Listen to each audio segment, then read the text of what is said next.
Welcome back, Hemp Fact Fridays. Sort of took a week off, sort of, like not, intentionally, but last week we were having some sound problems. I don't know, we were even inside and I don't know, people couldn't hear me. I'm hoping that you can hear me today, and if there's any problems, please feel free, to always feel free to comment, but if you see any problems today, feel free to comment. So today's topic is on hemp and farming, which at the surface may sound like a pretty dull subject, but here, especially this year, like things are changing in the hemp market and in the last couple years, and just in farming in general. So I think like now, and especially like here in the United States, we sort of have like a love, like this really warm feeling and place in our heart for like farmers. And the last couple years with like the whole farm to table movement with food. And I think people want to know now like where their food and produce and things are coming from, or anything consumable. And hemp is a consumable at this point. And so let's talk about like the most critical aspect of this whole hemp supply chain, and that is the farmer. Today, we're actually down here near the farms. We're down here visiting some farmers here in North Carolina, making some connections for some things that we're trying to do in the future. We'll talk to you a little more about that a little later on in the year. But today, let's get into how farming is really, especially the United States, has been impacted by hemp and vice versa. How hemp has impacted farming.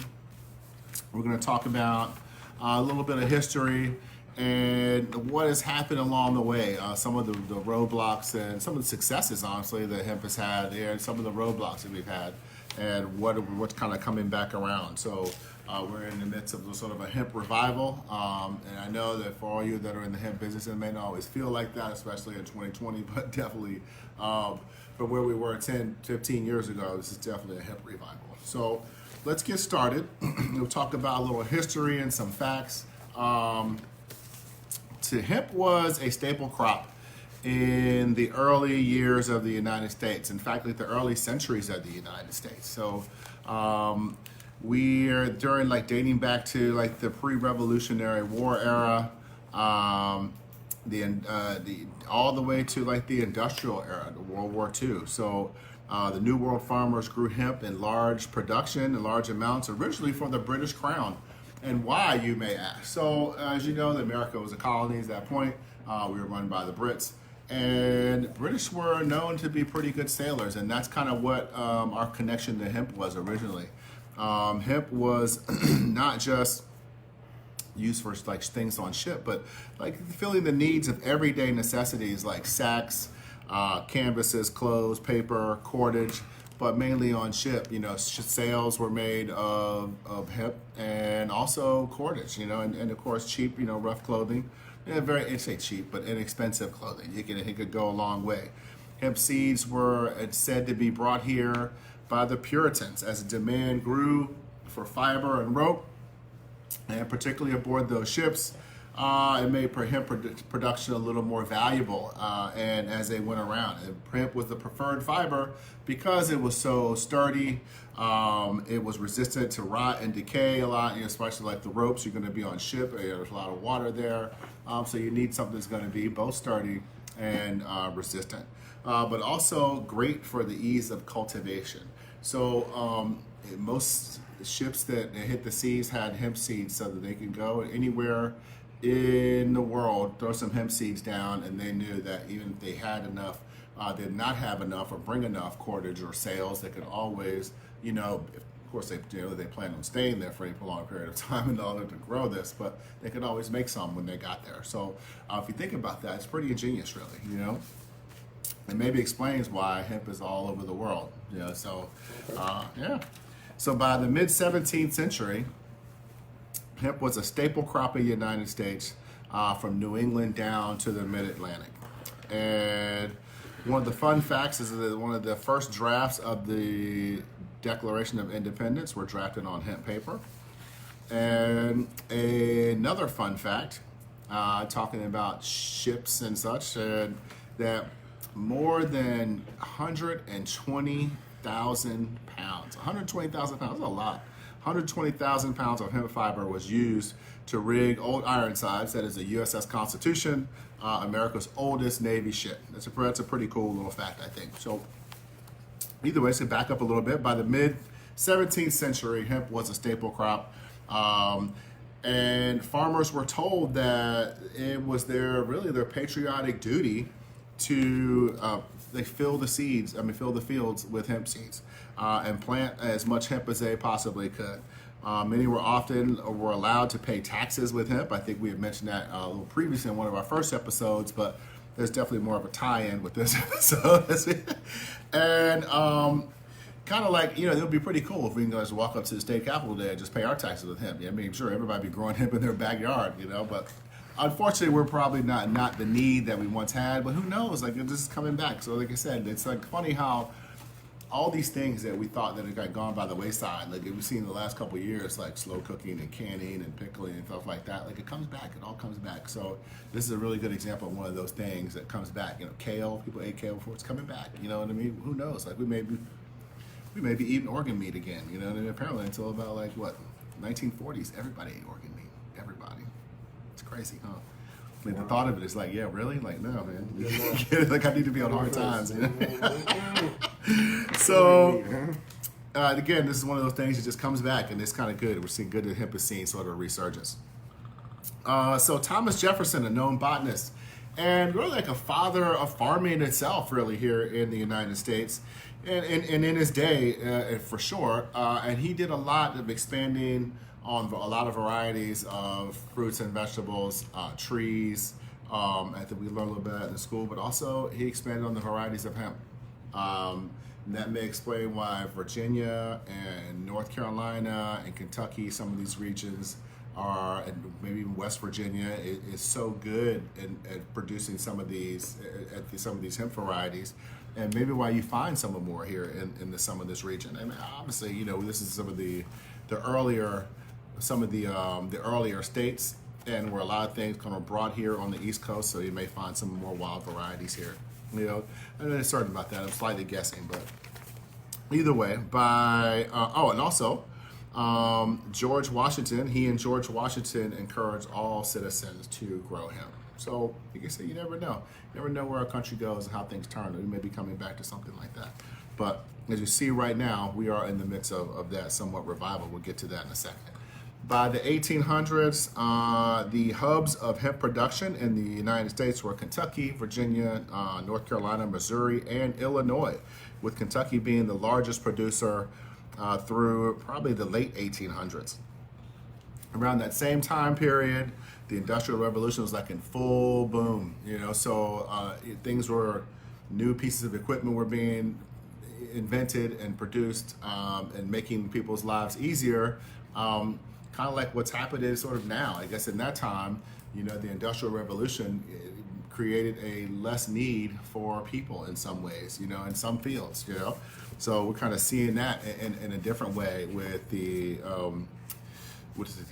information revolution here.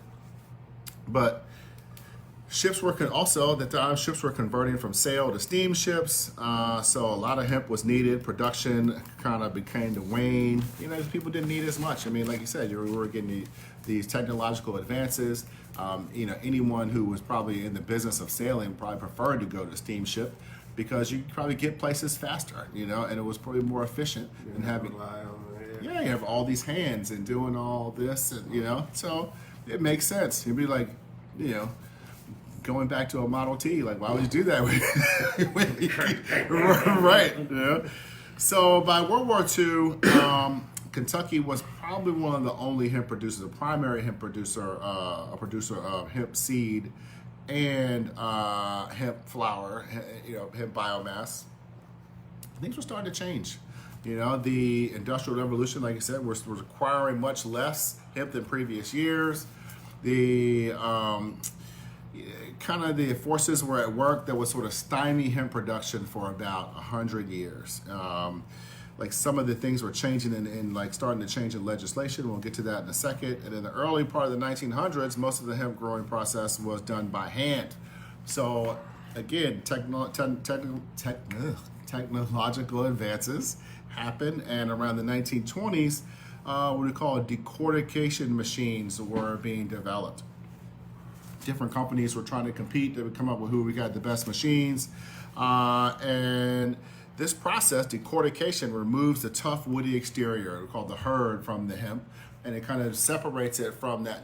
It's like the outer layer, and then there's a second layer, like a softer fibrous exterior of the stalk. So in order for you to work with it, you got to get rid of that hurd and get that thing on out of there. So farmers began to embrace this mechanized technology, kind of like, the same things we're seeing today. And then, they're needing less people. I'm getting more stuff done. These machines are doing more, the work. They're doing faster.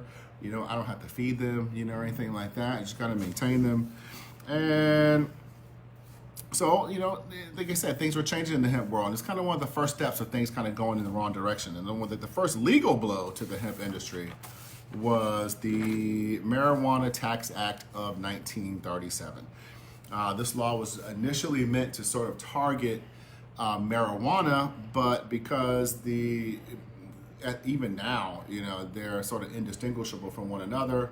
I think people wanted to go through the process of trying, well, is this hemp, is this marijuana? And this law effectively turned oversight of hemp production over to the IRS, but at the time was the Department of Revenue. And they would issue licenses to hemp growers, and there really wasn't too much, waves to be made or any sort of repercussions for growing hemp. It was mostly just the only negative impact was like a nominal tax that they would come around, and they had like little stamps. I wish I should have printed one of those out, kind of showed you guys, but had a little stamp, and the hemp farmers would pay, and everything, hemp, production just kind of continued. They were fine, and then interestingly, where even though this first stage of repeal, it sort of happened in 37, and in the 30s, remember the whole what was it, reefer madness, and Anslinger, and the demonization of marijuana, and hemp just gets tied right into that, and these things tie into sort of immigration issues and all kind of stuff. So, but everything happens, and hemp gets sort of a comeback at World War II. Why World War II? Oh, we're back on the ships. We're going overseas. We need rope. And we even had the government, our U.S. government, even had a Hemp for Victory program. It was like a campaign aimed at farmers to grow hemp for the war effort. Like I said, mainly for rope.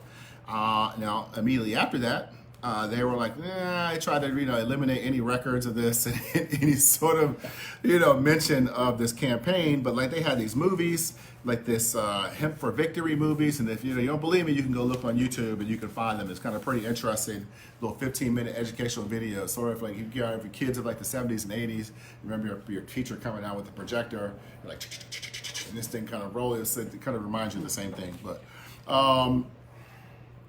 then, like the 1950s came, the war was over. We were still, sort of kings of the world because we were the ones producing, and all the other countries were sort of trying to catch up. They were like, Europe was banged up, Asia was banged up. They had to kind of reinvent themselves, and America was just humming along. Spoils of victory, I suppose. But the 1950s saw an explosion now that of synthetic fabrics. And that was kind of like the death knell for hemp, And like synthetic fabrics like polyester, rayon, those sort of things, they were cheap. You could produce a lot of them. You put them on a big old spool, And, I got to be honest, by the 70s to like the 90s, like these were really, really popular fabrics. Like they were everywhere. They were really being embraced by people. Okay. Legally, the second kind of death blow to hemp was the Controlled Substances Act of 1970. Basically banned hemp production, and it was too close to cannabis for the Nixon administration. Like, we're not going to go and start differentiating, like, it's like, how many shades of peach can you find? They're like, no, the things look the same, they act the same, they're the same family. And even as recently as 2015, to the federal government, all cannabis sativa, and hemp is in the cannabis sativa family. We talked about that a couple weeks ago. Whether grown to ease pain, get stoned, or to make rope, is a Schedule I controlled substance. And that was 2015. That was somebody, one of the government officials mentioned that on the PBS NewsHour. And how 5 years can make a difference, right? And here we are, 5 years later, the middle of 2020, and all of a sudden, Thank you, Chris Carr. And who else? What do we got? Who else? Oh, sorry. Excuse me, guys. We good comments here. Kathleen. Hi, Kathleen. My mom. Hey, Mom. And Linda. Hey, Linda. I knew Linda would be here on farming. Oh, that's all right. She counts too. She does. She lives near some farms. She counts. So either way, so we get back to the hemp. So '90s saw sort of revival in a way of like hemp production as far as clothes and bags.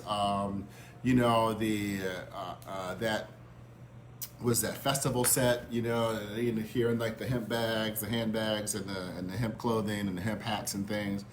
And then, like the agricultural hemp was allowed to be grown on kind of like experimental basis under 2014 Agricultural Act, and research starts to come out. People started getting interested in this business again. People started getting interested in the business of hemp and really the healing properties of hemp. But keep in mind that we're in the midst of an opioid crisis at that point, and people were taking opioids, or a lot of people were getting hooked on opioids as a need for pain, like or pain management. You get hurt, and then all of a sudden, you're on a whole different ride.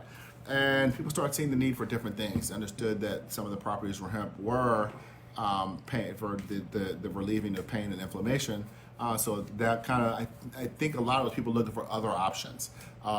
Then, Charlotte Fiji, I can't remember if I said her name right, but, and Charlotte Webb, then Gincana, these kind of companies kind of took advantage of the legal space that they were in, and they could start making and producing high quality products for people and to really help people and give people another option. And then lo and behold, people started receiving it and taking on. So we'll give those guys some props. So really thank you to those companies.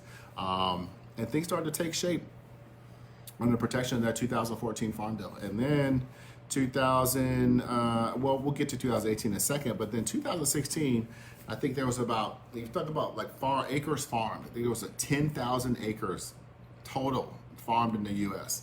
By 17, that jumped to like 26,000, just shy of 26.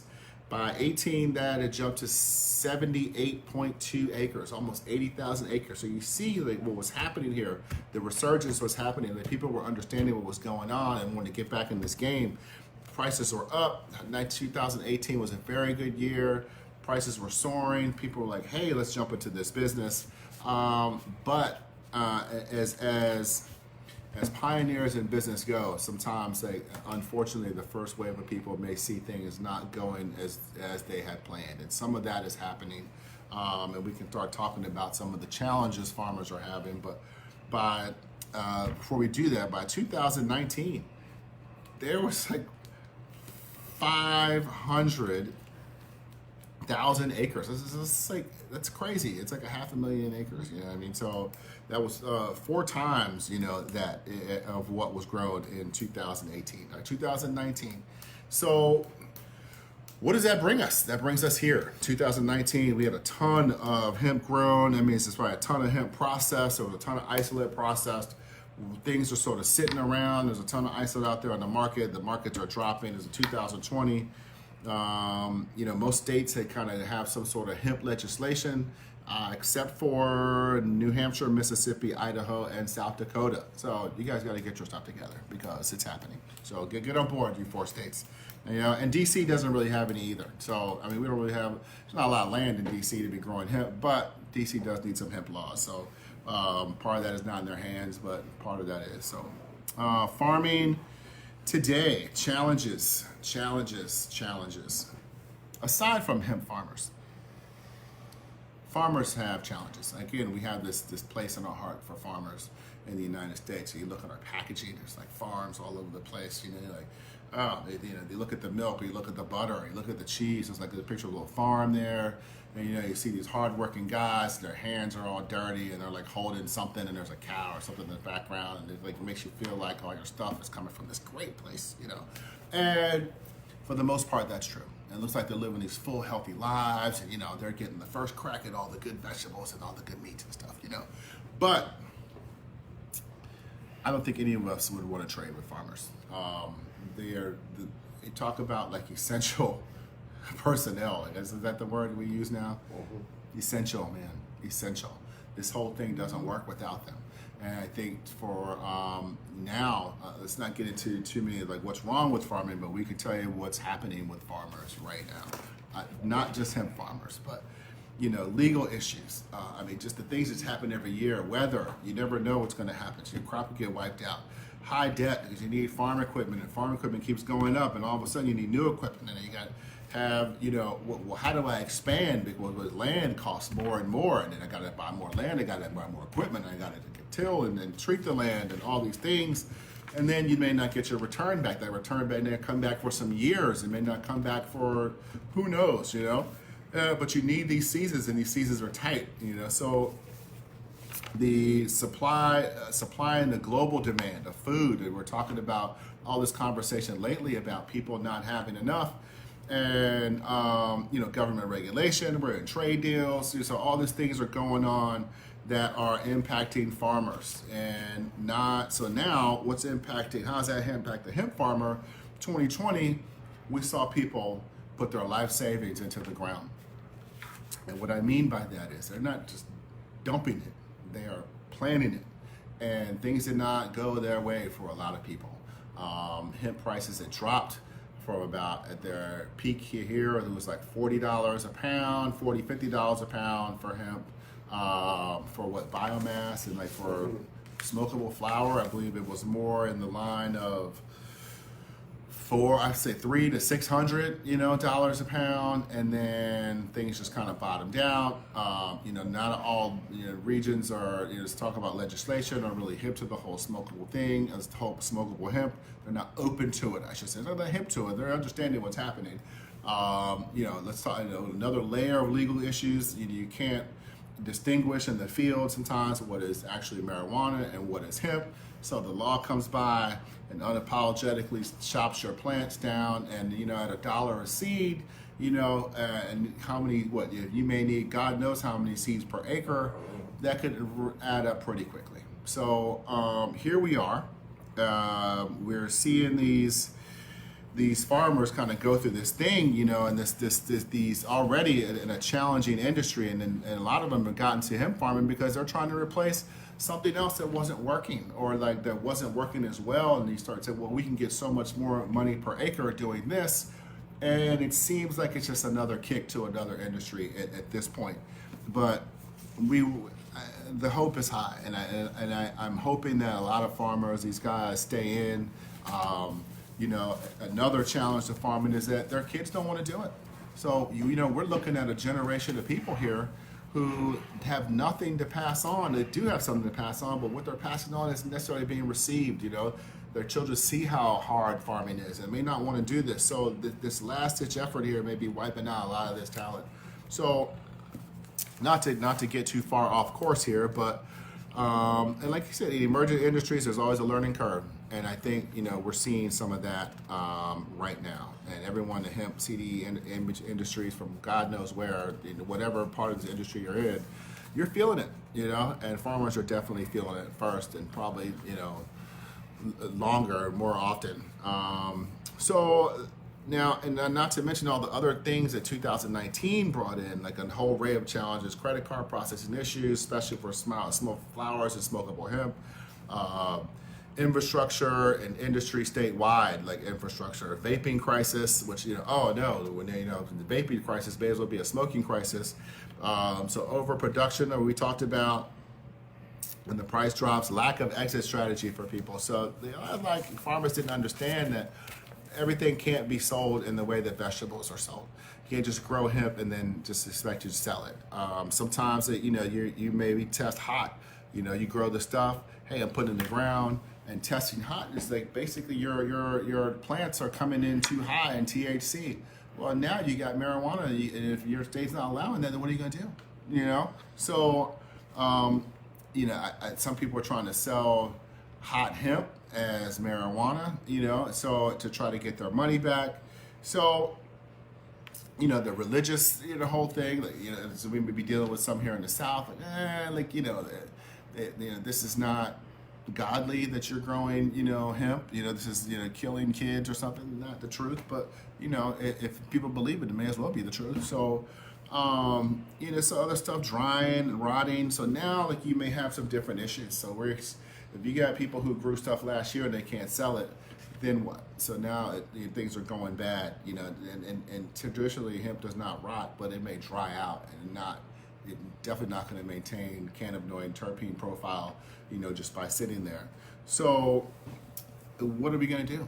I know we're hoping that the hemp farmers stay with it. No crop insurance is another issue for hemp farmers, so that's another kick in the face. And you lose all your crop, then you get nothing. There's no. At least if you're doing corn or tomatoes, you would get enough to replant. But this is just a total short. So hemp farmers need our help right now. They really do. And I think everyone understands this is a growing industry, but not knowing sometimes how to get from one step to the other, and like I said, like, back up to the processing part, you got 9 times out of 10, you can't just take the hemp out the ground and sell it. You got to get it processed, so into some sort of oil, an isolate, a distillate, and a more usable product, so that the end buyers, which are businesses, people, what have you, can use it. The end buyer's not using hemp. Not like in the way the corn is. You can harvest corn and sell it all the way down to grandma or mom at home. They'll go home and feed the whole family. Oh, corn, it's great. And you can't do that with hemp. And I think a lot of people did not know that. So again, people are still kind of stuck holding on to things. And what we're going to try to do before the end of this year is try to be a force for help in that to some of these farmers, especially in this Mid-Atlantic region that we happen to be in. And hopefully that can be a catalyst for change all over the country, because I think they do need some help, and there has definitely been a learning curve here. So, what are they farming? Again, flowers for the more nuanced market. They just like anything else. You go and get a little thing of flowers at your local CBD store, and people are really appreciating it. In some markets, smokable.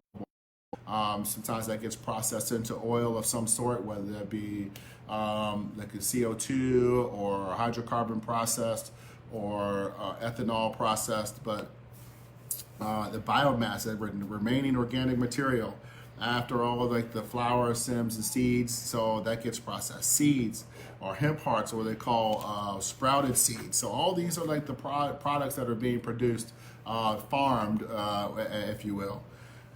So, I don't know, here we are, and we're starting to talk about the fiber issues. So, like, fiber farming, mostly that happens mostly in Canada. Here, I think more people are trying to get into the fiber side, but you can't grow fiber near where people are growing CBD for therapeutic purposes. The therapeutic CBD is more female plants, and the fiber plants are more male plants, and one affects the other. So we're still got some growth here in the U.S. CBD market, the hemp market, as it comes to that. Not to mention, like, a lot of people are waiting for their own states to make changes, the FDA guidelines. We're all waiting at USDA and FDA to kind of release some sort of hemp regulations, and once finalized, be able to kind of push other businesses. And, so when people start to be able to make food and beverages and things that they know that they can put on the market with comfort, that they're not going to get a knock on the door from one of these agencies, that's really going to help farmers, because, just like any other, consumable market, they go to the farmers to get what they need, and they can work with them and, kind of help, maybe even help, like, do what Thomas Jefferson's doing and help create new strains and varieties for different purposes.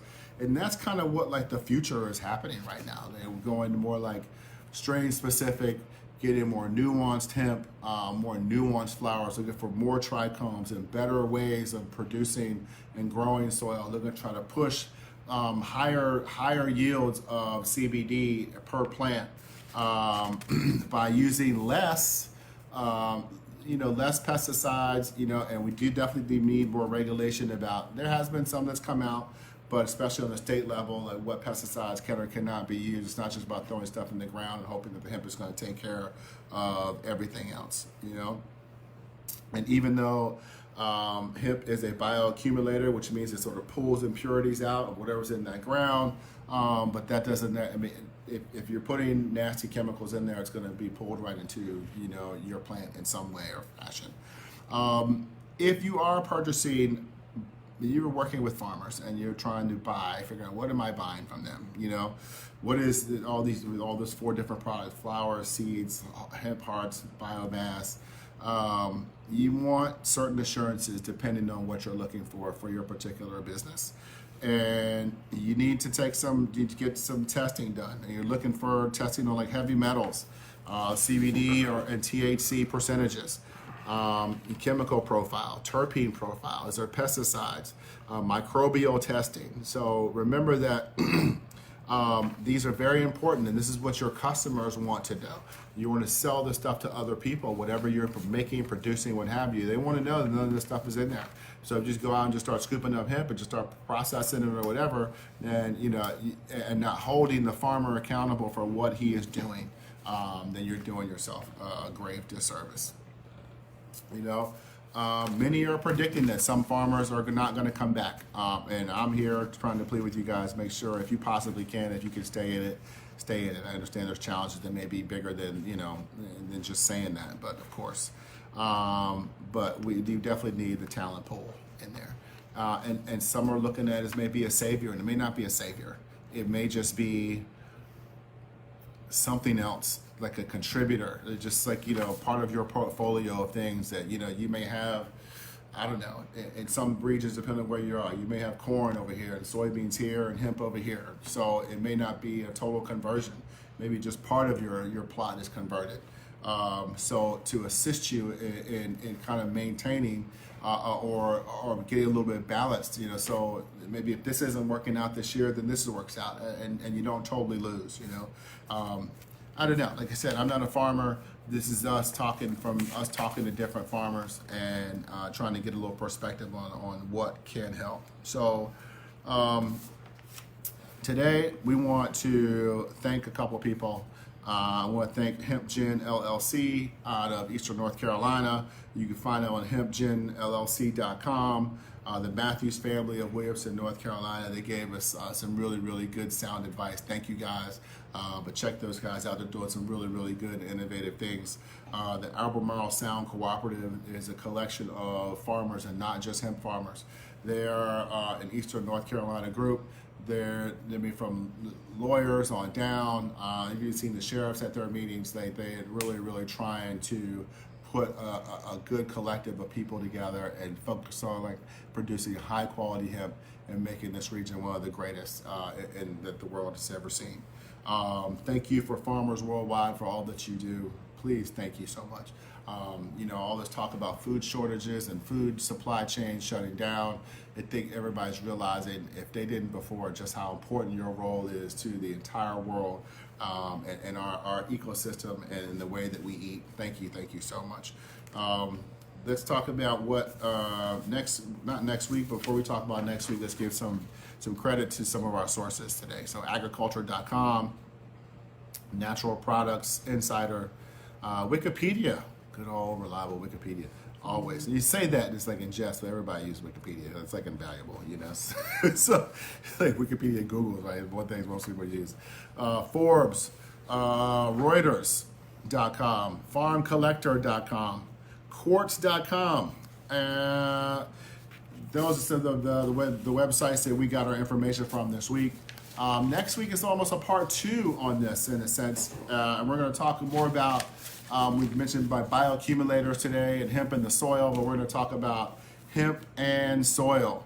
Tony Marley, what's up, man? What's up, cousin? He's out there, man. He knows some hemp farmers. So, but yes, we're going to take almost like a part 2, hemp and soil, how this impacts our soil, how this can help our soil worldwide moving forward. So thank you for joining us today. I hope you learned something. Please be back with us next week. As always, like I said, thanks for watching, but watch, follow, like, subscribe, and share. Please share with anyone you think can use this information. That's it. We'll see you next week.